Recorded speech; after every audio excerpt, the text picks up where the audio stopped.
දුවේ පුතේ පන්සලකට ගියත් වෙහෙරකට විහාරයකට ගියත් ඔයාලගේ අතින් පහනක් දල්වන්න අපිට ප්‍රඥා ලෝකෙම ලැබේවා කියලා. මලක් පූජා කළත් පුදන්න දරුවනේ පිවිතුරු හිතක් ලැබේවා කියලා. අර වගේ ලාමක දේවල් පතන්න නැතුව සුවඳක් පූජා කළොත් සුවඳ පූජාවේ ආනිසංස තමයි සිල් සුවඳ ලැබෙනවා, ගුණ සුවඳ පැතිරෙනවා, දම් සුවඳ ලැබෙනවා, කෙලෙස් ගඳ බැහැර වෙනවා.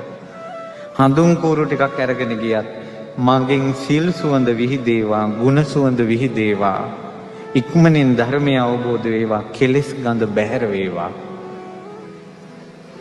පැන් ටිකක් පූජා කළත් හිත ගිනි ගන්න රාග ගින්න, ද්වේෂ ගින්න, මෝහ ගින්න නිවේවා මේ සිසිල් පැන් පූජාවෙන්. ඊළඟට ප්‍රණීත ආහාරයක්, මේ පැණි ගිතෙල් වගේ ප්‍රණීත ඖෂධයක් පූජා කළත් මේ ප්‍රණීත ඖෂධ පූජාවේ ආනුභාවයෙන් හිතේ තියෙන ජරා දේවල් අයින් වෙලා ප්‍රණීත දේවල් වලින් පිරේවා. ඔයාලා හිත සකසන අය එතකොට